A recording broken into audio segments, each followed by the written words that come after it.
Was it Zbigniew Brzezinski that said that anybody that holds Crimea, that's the key Eurasia there, that's the key to the whole enchilada? Mm-hmm. Mm-hmm. Do you believe that?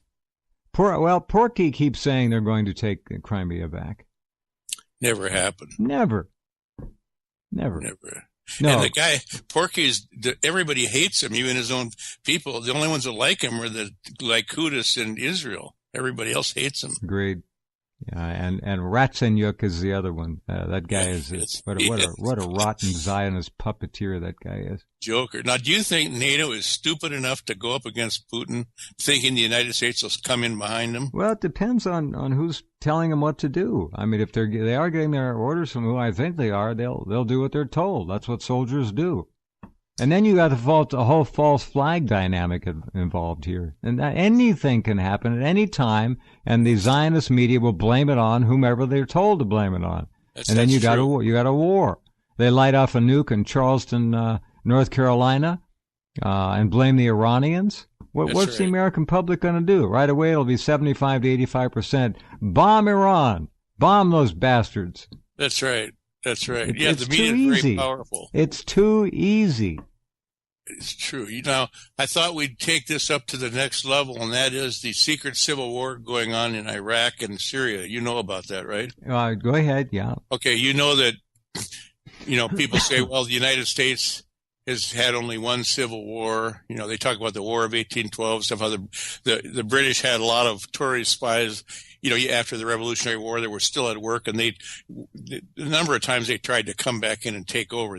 Nothing has been resented as much as the loss of the colonies to a lot of the British lords and the bankers. They absolutely think about it all the time. Right, it's an obsession.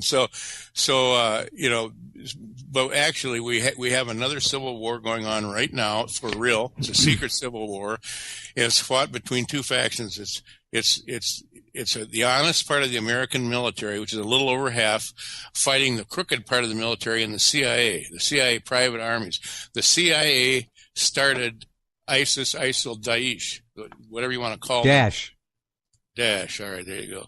It was started by Senator John McCain, General McInerney, and General Vallely.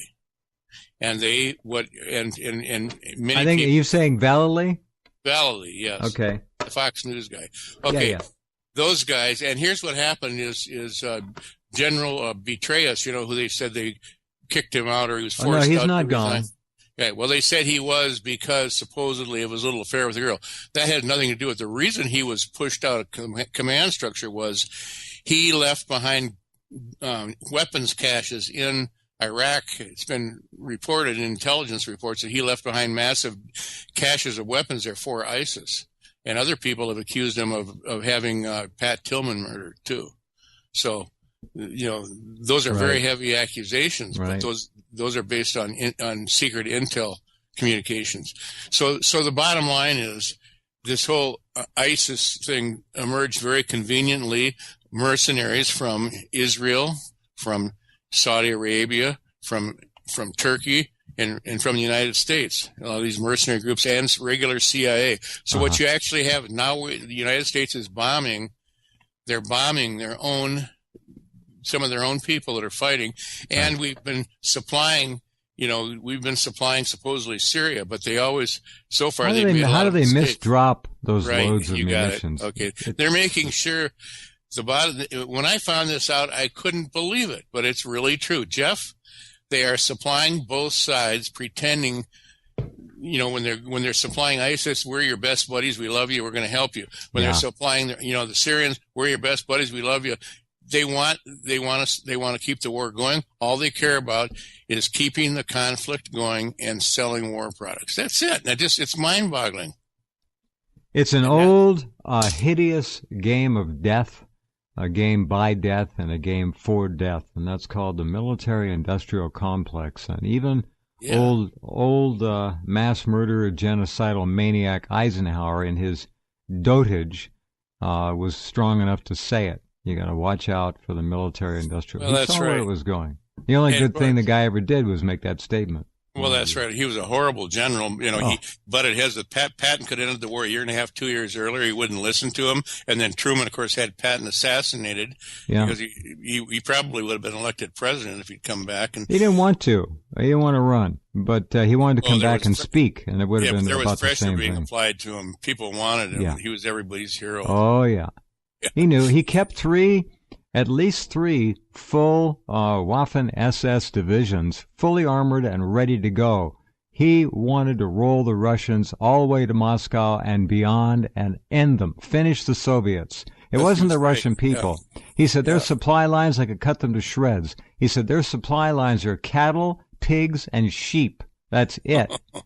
They've raided and raped Eastern Europe. There's nothing left. I could take the war to them, he said, and break them into just shreds and bits. And he was right. Read his letters. He knew. You're right. Yes, he was right. And, of course, Eisenhower, you know that Eisenhower was Jewish, don't you? Yep. Yeah. So and you know Churchill. And what Eisenhower did was some of the greatest war crimes in history to the innocent Without German question. people after the war. Without question. Between 1945 and 1953, anywhere from 5 to 8 million German non-combatant civilians were killed off, mostly by Zionists. Right. And he knew the whole time, too. Of course he knew. And he delayed the end of the war over a year, and they bombed a lot of supply lines going into the work camps. So they want, the Zionists sitting in the city of London wanted a big death count in the work camps, and the official Red Cross figures were 200,000, not 6 million. No, it's 250,000, 300,000 tops. That's it. And it's a terrible thing. I mean, we all know it's a terrible thing. But you don't put any human beings in camps like that. They were labor camps, so they weren't extermination camps. We just got to get that straight. We had wartime camps. What did we do to the Japanese here? That's right. We brought German POWs over here, made them work in the fields of Louisiana in the South. Well, that's true. Read the history. That's you don't true. hear about it. At the end of the war, what did Eisenhower do? He put 1 to 2 million German. They were mostly boys, 16, 17, 15. And men in their 40s and 50s. That was what was left of the Wehrmacht at the end of the war. A lot of them weren't even Germans. They were Romanians and Czechoslovakians. Right. He put them in the fields, barbed wire enclosures, no buildings, no latrines, nothing, and let them die. What a horrific, true Holocaust that was. That's right. That's the real Holocaust, isn't it? That is the real Holocaust of World War II. It's all enough to make you puke. Yep. And how the winners write the story. Churchill, Jewish, owned by Bernard Baruch, bought and sold over twice. He owned him lock, stock, and barrel. By the way, Baruch and Churchill were on the floor of the New York Stock Exchange on Black Friday in 1929. Well, that got Gaddafi killed. Anybody, that's the reason we turned on Iraq, Saddam Hussein, was because he wanted to start his own monetary system. That's a no-no. Kennedy signed, that bill bringing back U.S. dollars. That's a no-no. These banksters will kill you if you try to go off their system, Jeff. They kill their own. Yes, they do. They have been lately. How many is it now? 60, 70? I don't know. The last year and a half, 2 years? 200-300. We don't know. We always hear about it. And the thing is, nobody knows who's doing it either. I think there's a special squad in Interpol called I think it was a Task Force Alpha or something like that, and they're going around whacking these people, but when they go to find out who's on this task force, it doesn't exist. So it's like vapor, but there's somebody out there using Interpol credentials is going around killing these bankers. And and the thing is, it makes no rhyme or reason. These are not people that have threatened to talk or anything else. You wonder if it's a random thing like drawing straws just to put the fear into the other bankers, or whether it's some kind of secret war against them. Nobody really knows. It makes absolutely no sense. Okay, here's General George Patton. Now, this is what got him killed. On May 7th, 1945, just before the final German capitulation, those poor people, Patton had a conference in Austria with United States Secretary of War Robert Patterson. Now remember, the Secretary of Defense after Patterson was Forrestal, who was thrown out of the window at Bethesda. They killed him. That's right. Because he was going to talk. He had a conference in Austria with U.S. Secretary of War Robert Patterson. Patton was gravely concerned over the Soviet failure to respect the demarcation lines separating the Soviet and the American occupation zones. He was also alarmed by plans in Washington for the immediate partial demobilization of the United States Army. Now, Patton knew that the FDR administration had been grievously penetrated by Soviets, communists, and they, along with the Bolshevik Zionists, all the same thing really, put Truman in there as vice president and controlled him as president. Patton said to Patterson at this conference in Austria, "Let's keep our boots polished, bayonets sharp, and present a picture of force and strength to the Red Army. That is the only language they understand and respect."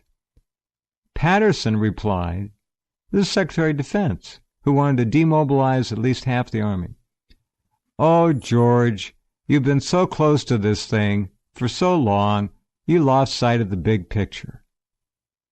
Oh, my.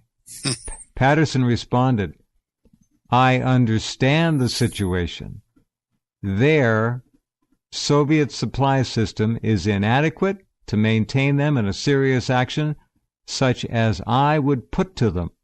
They have chickens in the coop and cattle on the hoof. That is their supply system.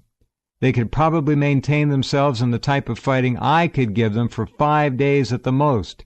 After that, it would make no difference how many million men they had. And if you wanted Moscow, I would give it to you. They lived on the land coming down. There is insufficient left for them to maintain themselves going back. Let's not give them time to build up their supplies. If we do, then we have had a victory over the Germans and disarmed them, but we have failed in the liberation of Europe, and we have lost the war." And that got him killed. Because Patterson went back to D.C., talked to Eisenhower, his Bolshevik Wall Street gangster handlers, and they said, "Patton's got to go. He's a loose cannon." What role did Harry Hopkins have in all that? Hopkins was pulling a lot of FDR's strings.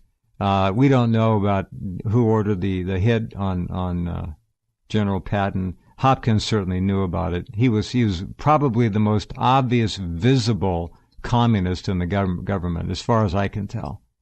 Well, supposedly he was, according to some of the Venona documents, he was the one that masterminded the transfer of nuclear secrets at the end of the war or before. Oh, hell, during the war. Yeah. You read Major Jordan's diaries. Have you read those? Yes, part of them. Okay, well, 112 pages, 120. It's his congressional testimony. And if you folks doubt what I'm saying or doubt it enough to where you won't even research it, that's your loss. Look up Major Jordan, Jordan, Major Jordan's diaries online and read them. You will be in shock at what was going on during the war at the hands of our own government and what we were shipping every day by our air crews to the Soviet Union.